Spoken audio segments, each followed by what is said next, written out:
तो हम अनुभव का निचोड़ जो है आपके सामने रखेंगे। हमारा अनुभव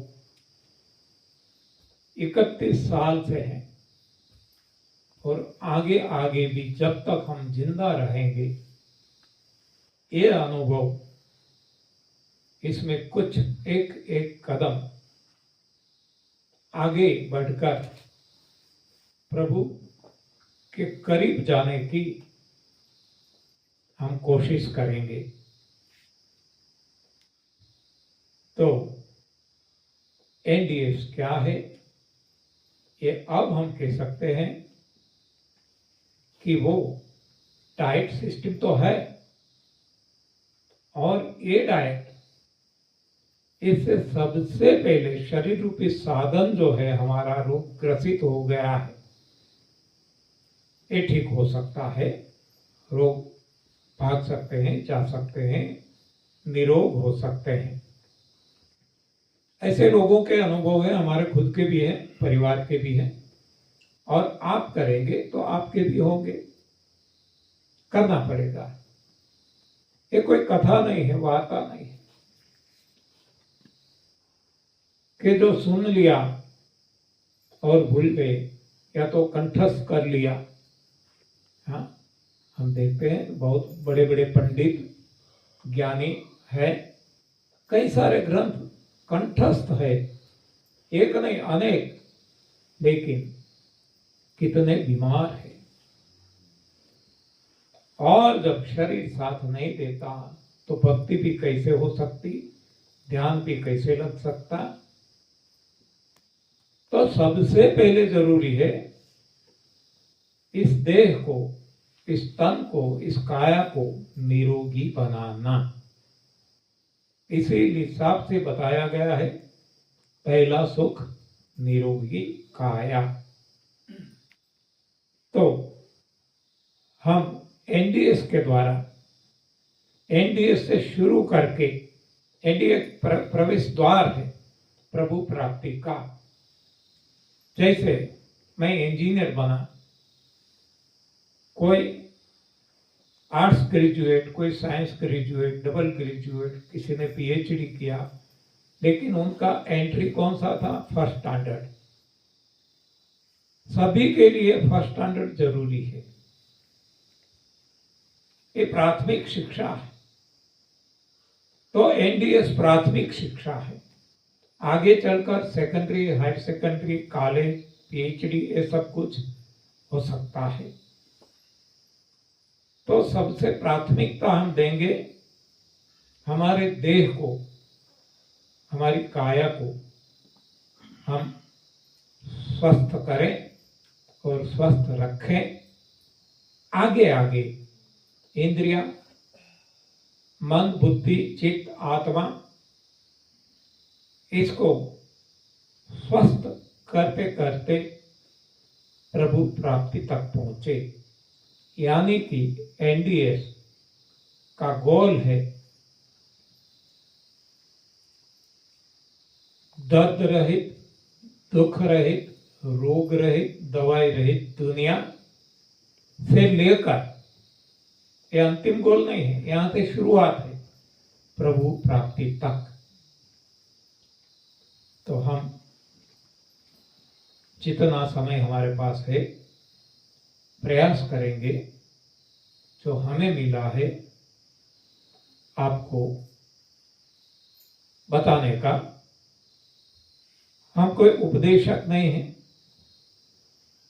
जिसके लिए हम बात करेंगे तो न वैद्य है, न डॉक्टर है, न और कोई चिकित्सक है, लेकिन जो है वो हमारा अनुभव है। हमें जानते हैं कि जहां नहीं पहुंच सकता रवि, रवि जिसको, सूर्य को हम रवि कहते हैं, जहां नहीं पहुंच सकता रवि वहां पहुंच जाता है कवि, और जहां नहीं पहुंच सकता कवि वहां पहुंच जाता है अनुभवी। तो ये अनुभव हमारे पास है, ये हम आपके साथ शेयर करेंगे, साझा करेंगे, बाकी आप पर छोड़ेंगे। तो अब हमारी गाड़ी पटरी पे लेंगे, ये प्रस्तावना हो गई। एनडीएस क्या है? अब हम देखेंगे पहला सुख निरोगी काया। काया को कैसे निरोगी करें? हमने बहुत प्रयास किए। जब से रोग आए, रोग थे नहीं, रोग आज भी नहीं है। रोग यदि होता तो हर कोई योनि को, चरचर, स्थलचर, नवकर, हर किसी को होता। हर किसी को कोरोना होता, हर किसी को बुखार आता, हर किसी को सर्दी जुकाम होता, हर किसी को डेंगू, चिकनगुनिया, जो भी इंसान को हो रहा है हर किसी को होता। लेकिन है ही नहीं, हमने पैदा किए हैं। रोगों को जन्म हमने दिया है, इंसान ने दिया है, भगवान ने नहीं दिया।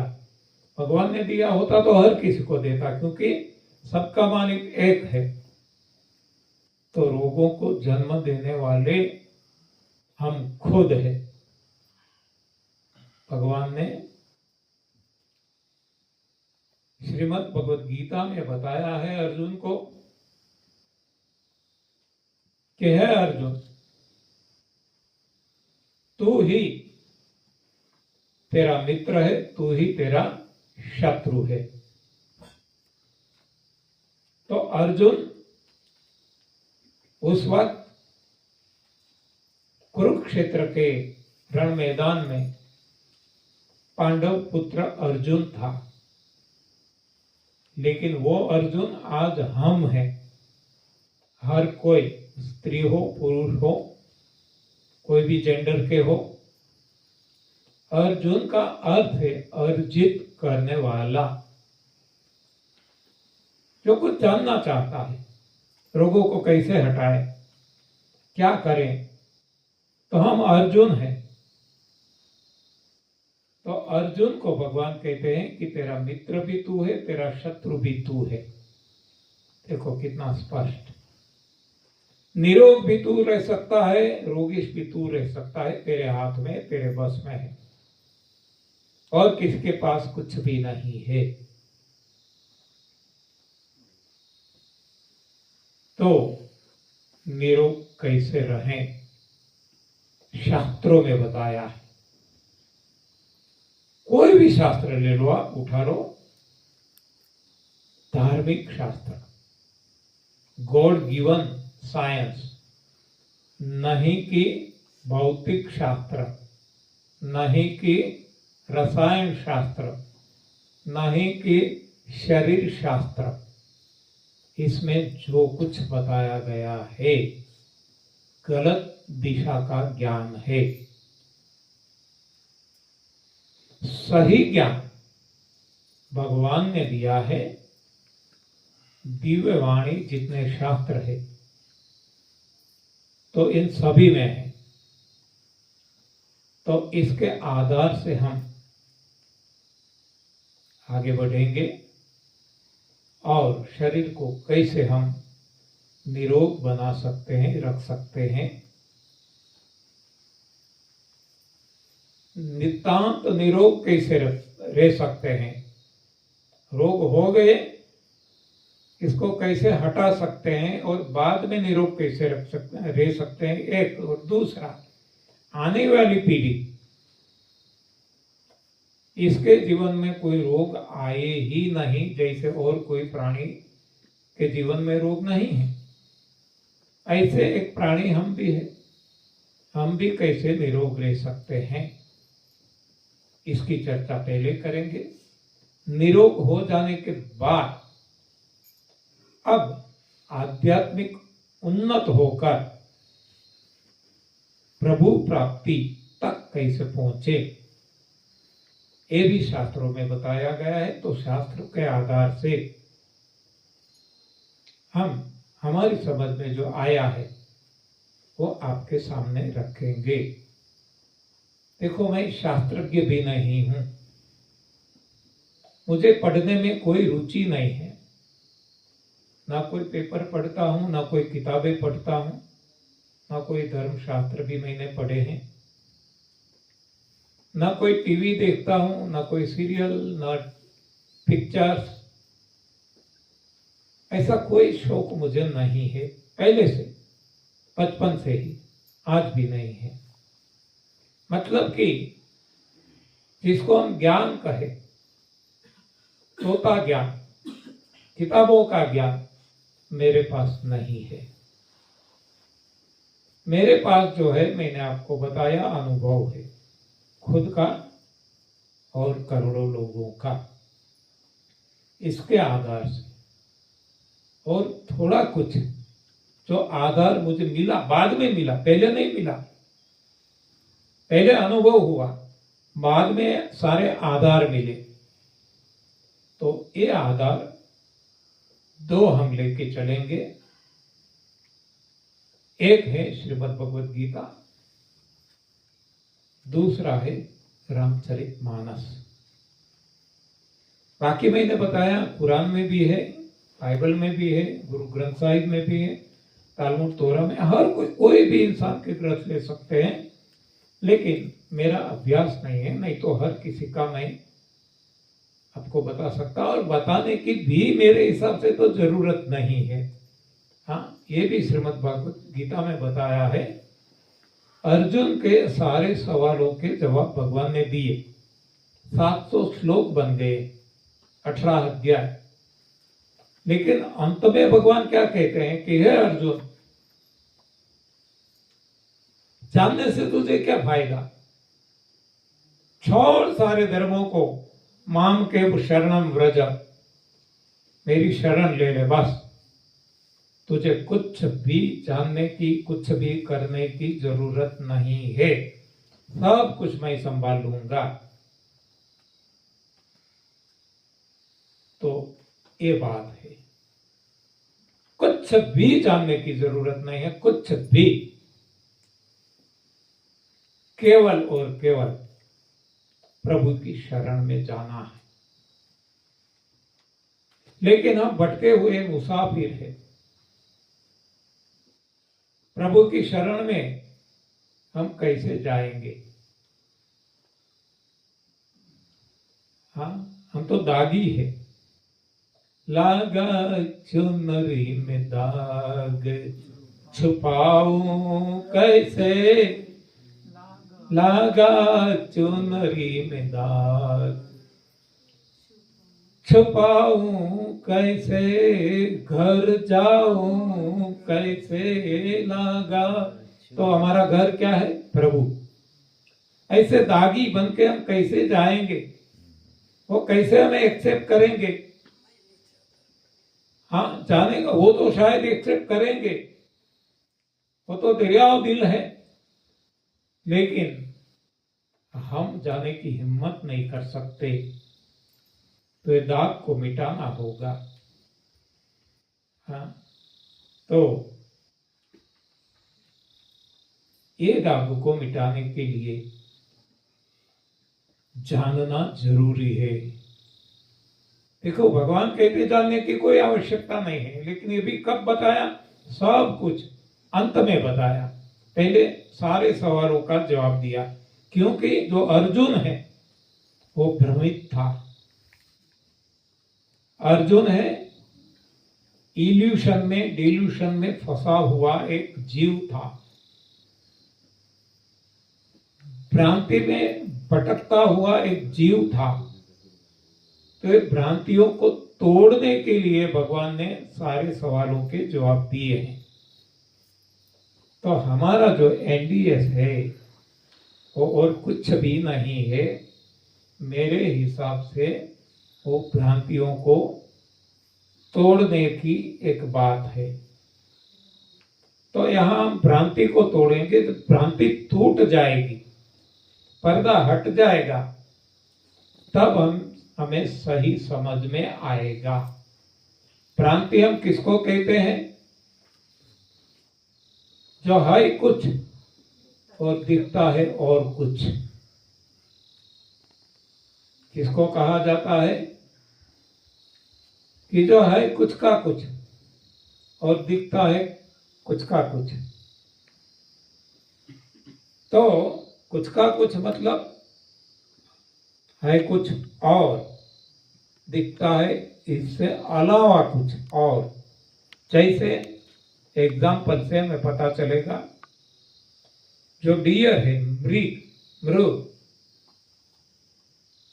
मृग जल हम कहते हैं। मृग को जल दिखता है, सही में जल नहीं है। सही में क्या है? वो तो एक आभास सा दिखता है, जो है मॉइस्चराइज भाप जैसा, जो हिरन को, मृग को हूबहू पानी दिखता है। तो उसी तरह हमें है कुछ और दिखता है कुछ। इसको हम कहते हैं भ्रांति। जब वो भ्रांति टूट जाती है तब पता चलता है कि सही में पानी नहीं है, इससे प्यास बुझने वाली नहीं है। हाँ, ये तो केवल एक भाप है। तो ये भ्रांति जब टूट जाएगी, पर्दा हट जाएगा, तब हमें पता चलेगा कि हम हिरन की तरह जहां जो नहीं था इसके पीछे सही मानकर भटक रहे थे। भगवान शिव जी ने भी बताया है, उमा कहूं मैं अनुभव अपना, उमा कहूं मैं अनुभव अपना। क्या अनुभव है? सत हरि भजन जगत सब सपना। देखो, हमें जो हूबहू दिखाई देता है, हाँ, आप सब बैठे हैं, मैं बोल रहा हूँ, आप सुन रहे हैं। हाँ, ये परिसर में इतने फोटो लगी है, यहाँ पंडित जी बैठे हैं, यहाँ आनंदी माँ मेरी पत्नी है। हमें हूबहू लगता है, सही लगता है, सही है ही नहीं। ये जब समझ में आ जाए तब हम भ्रांति से बाहर आ जाएंगे। ये जब समझ में आ जाए, हमारा एकलौता बेटा भी मर जाएगा, हमें कुछ भी नहीं होगा, क्योंकि तो स्वप्न है। चाहे कितने भी लाख करोड़ अरब खरब मिल जाए, कोई फर्क नहीं पड़ेगा। न सुख से हम चलित होंगे, न दुख से हम डिग जाएंगे। सुख दुख जैसा कुछ होगा ही नहीं।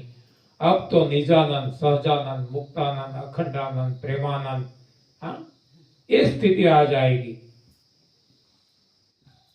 तो एक कब आ सकती है? जब आसक्ति हट जाए। और आसक्ति कब हटेगी? जब भ्रांति हट जाए, भ्रमणा टूट जाए। तो ये भ्रमणाओं को तोड़ना, भ्रांतियों को तोड़ना, ये हमारा काम है। हाँ, यहां आप देखें कि कोई इलाज उपचार नहीं होगा,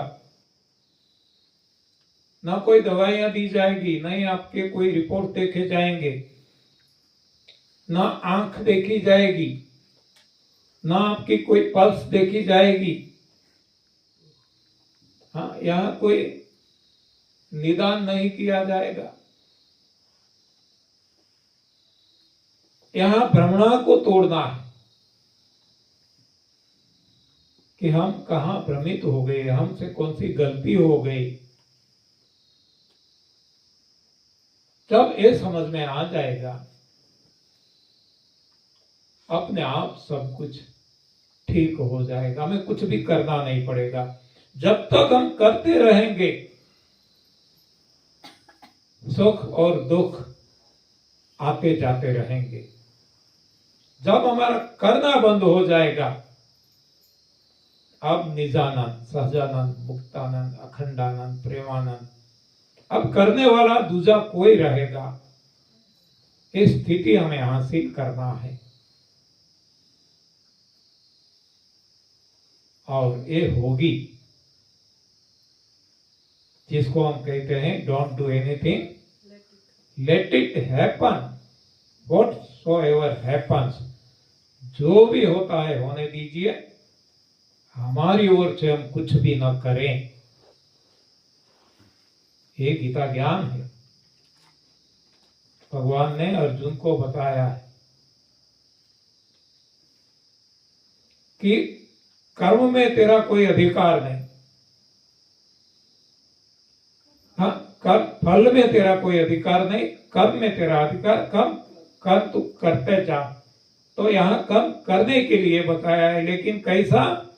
निरासक्त, बिना फल की अपेक्षा, यानी कि जो हमसे करवाया जाता है वो हमें करना है।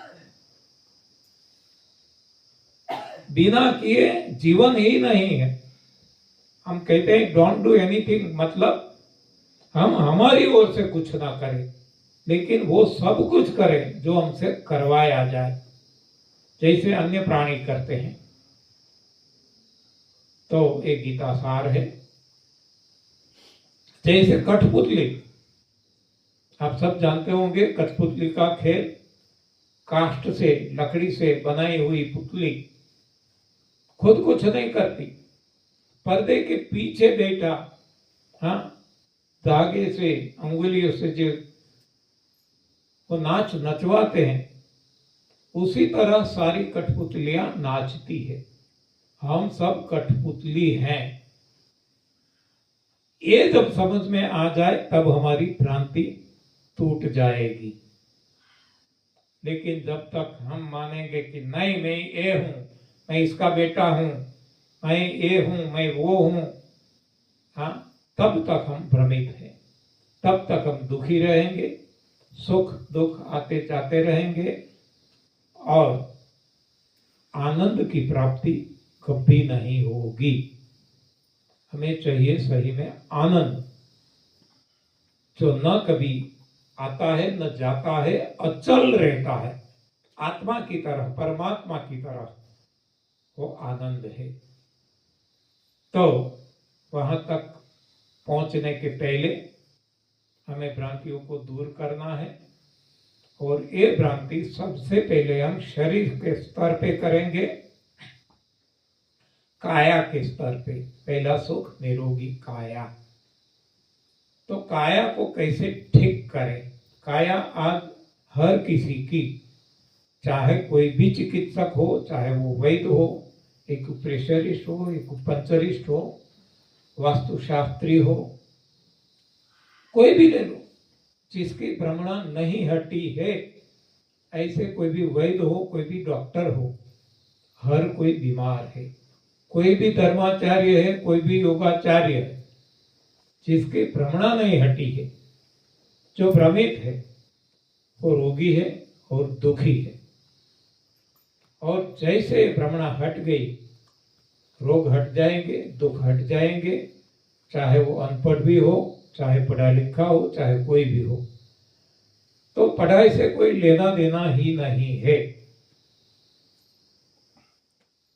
तो ऐसी भ्रमणा क्या है? शरीर के स्तर पर हम बात करेंगे। तो रामचरितमानस में बताया गया है, बहु रोग वियोगनि लोग है, बहु रोग वियोगनि लोग है, बहुदंती निरादर के फले। देखो, इसमें सारा साइंस आ गया, शरीर का साइंस, काया का साइंस, कोई और साइंस की जरूरत नहीं पड़ेगी।